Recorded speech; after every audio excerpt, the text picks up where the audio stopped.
It feels impossible to buy a house on the Gold Coast. You're working your guts out, making a decent income, but then the dream of actually owning your own place feels like it's just slipping away. You feel like you're stuck in that rental trap, watching prices on the Goldie just keep going up, and you'll just feel powerless. But what if you didn't need a 20% deposit or even a 10%? What if you could get into your first home with as little as just 2%? Well, that's the promise of a brand new Queensland Boost to Buy scheme. This is not the federal Help to Buy scheme you may have heard about. This is different. And to be honest, the numbers are a lot more generous, but it's not a cash grant. It's definitely not free money. So the real question is this a golden opportunity or is it a government-laid trap? The answer isn't simple, but over the next 10 minutes, I'll give you all the details to make the decision yourself.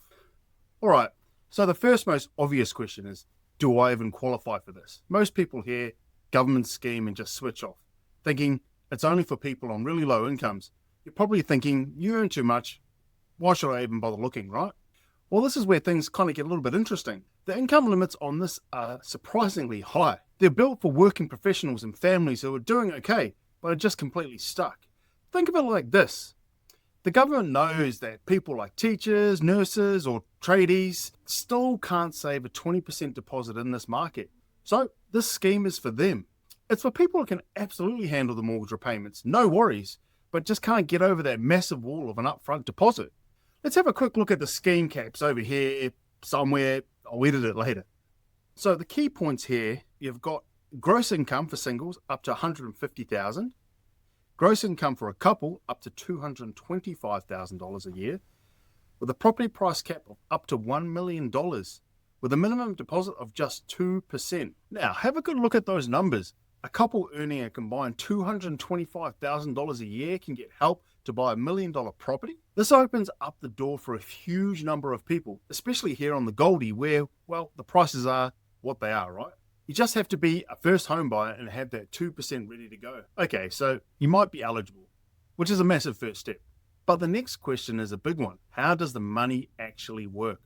What does this boost from the government really look like in a real world scenario? I started in property finance nearly 20 years ago, and the one thing I've learned is that the devil is in the details. So let's look at these three quick scenarios to show you how powerful this can be. First, let's look at the traditional way.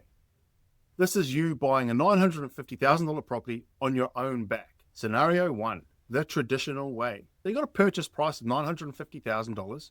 Your deposit, approximately 10%, $95,000. Stamp duty and government fees, $32,000. Lender's mortgage insurance, $20,000.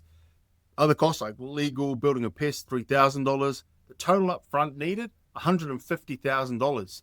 Loan amount, $875,000, with an estimated weekly repayment of $1,200. So basically, to buy that house the old school way, you need to find over $150,000 in cash. That number is the wall and it stops most people dead. Let's look at the Boost to Buy scheme and the exact same house. The Boost to Buy way. Property price, $950,000, that stays the same. Government contribution, $237,000. Your deposit, 2%, $19,000. Stamp duty and government fees, $32,400. Lender's mortgage insurance, $0. This was a big one. You save some money here. Other costs like legal and building and pests, $3,200. Total cash needed up front, $54,600. Your loan amount, $693,500, with your weekly estimated repayments at $953. All right, so in this one, straight away, your upfront cash drops by almost $100,000, which is like honestly wild. But now for the third scenario. What if we get really clever?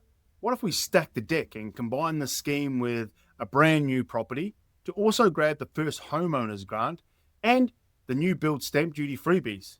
Well, let's look at a brand new $950,000 home. In this scenario, the government contribution is now 30%, $285,000. Your stamp duty is $0 because the first home buyer's new build concession. Your deposit is $19,000. Other legal costs are $3,200, which include your building and pest and that. Total cash needed up front, $24,800. your loan amount $646,000 and your weekly repayment $887. This is honestly a game changer. I mean, look at that. We go from needing $150,000 in cash all the way down to about $25,000. But you'll notice that the first homeowner's grant is missing in those numbers. This is another $30,000 that the government will give you, and this one is cash towards the purchase. You don't have to pay it back. So does this mean you actually end up with $5,000 in the back pocket instead of needing $25,000 up front? Who knows? We're still waiting for some more information around this. But it's interesting, right? That's how you can get into a brand new home here on the Goldie. It's about knowing how these systems work together and stacking the benefits in your favor. Okay, so getting into your home for $25,000 or potentially nothing sounds incredible. And it is, right? But, what's the catch? Where's the trap in this deal? What do I need to know before heading to Skyridge to check out my new home? After 19 years in this game, one thing never ever changed. There is no such thing as free money. This isn't a gift, it's a partnership with the government. And you really need to understand the terms of that partnership before you even think about signing on the dotted line with the builder. Basically, the three biggest risks are you give away a huge chunk of your future profit, you have to carry 100% of the running costs, and you can actually get penalized for your own success down the track. Let's break that down a little further, okay? First, the shared growth. The government gives you, say, 30% of the purchase price. When you sell, they don't want the original money back, right? They want 30% of the new higher sale price. If your house value doubles, so does the amount that you owe them. You get into the market, sure, but you have to give up a massive slice of your long-term wealth. Second, all costs are yours. The government is a silent partner. They don't chip in for the rates, for the insurance, for the body corp fees, or for the hot water system that just died. You might only own 70% of the house, but you're on the hook for 100% of the bills. And third, this is a cheeky one, the success penalty.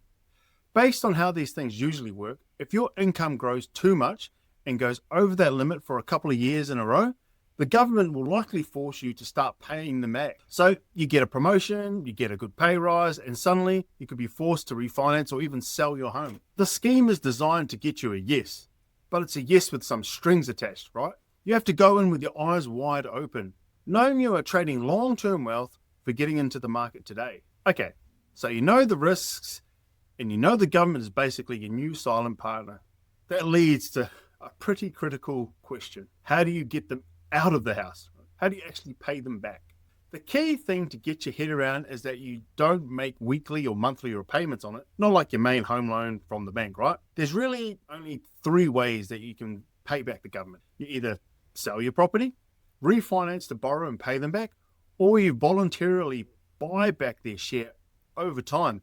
This is called staircasing. Well, they call it staircasing. Think of it like having a business partner. You don't pay them a weekly wage. You only pay them out when you either sell the whole business or you decide to buy them out yourself, piece by piece.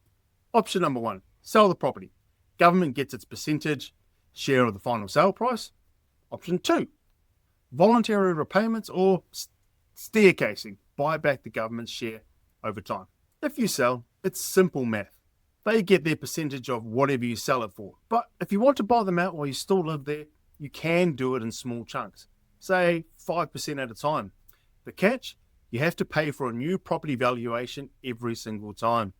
And you pay them back based on what their share is worth that day, not what it was worth when you first started.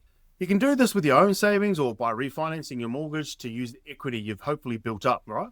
Okay, so getting your head around the exit plan is crucial. You weigh up the risks, you can see the way out, and you're still thinking, this might be for me. You need a rock solid plan to give yourself the best shot of actually getting one of these spots. With only 1,000 spots up for grabs in the first round for the entire state of Queensland, this is going to be crazy competitive. You can't just wander in and hope for the best. You've got to be ready, and expressions of interest start on July 1st, 2025. Your plan needs 4 key steps. Confirm you're eligible, get your finances rock solid, talk to a professional early, and potentially get independent legal advice. But first, be honest with yourself and double check you tick all the boxes. Second, do a full financial health check. Get your free credit score online and more importantly, kill any of that credit card or personal loan debt that you have, right? That absolutely destroys your borrowing power. Third, and I can't say this enough, speak to a mortgage broker now, not when the scheme opens. We can actually figure out what the bank will lend you, which is completely different to the government's part. Before you sign anything, you might want to think about getting independent legal advice. This is a complex deal with the government. Don't stuff around with it. Look, my whole approach is about mixing the best of both worlds, using modern tech to see what's out there quickly, but guiding you with the know-how that comes from nearly 2 decades of seeing where people go right and where people go wrong. And the biggest mistake? Jumping into something like this without a plan. Be prepared with your finance pre-approval ready to roll. That'll separate you from the thousands of other people who are going to be fighting for these spots. All right, so back to the big question, right? Good deal or government trap? The truth is, it's a bit of both, really. The Boost to Buy scheme is a powerful tool. It can absolutely shatter that deposit barrier and get you into a home here on the Goldie years before you thought was even possible, right? But it's a trade-off, a big one. It turns owning a home into a long-term partnership with the government, and you're trading easier access today for a smaller slice of your profit tomorrow. If you're here on the Gold Coast and this sounds like a path you want to seriously look at, the most important first step to know is your real numbers. There's a link in the description where you can book a free 15-minute yarn with me directly. No pressure, no sales pitch. We can just quickly map out what you can actually borrow and see if the scheme is a good fit for you. If this scheme isn't for you, but you still want to know the ins and outs of getting finance approval as a first home buyer, you should check out this video.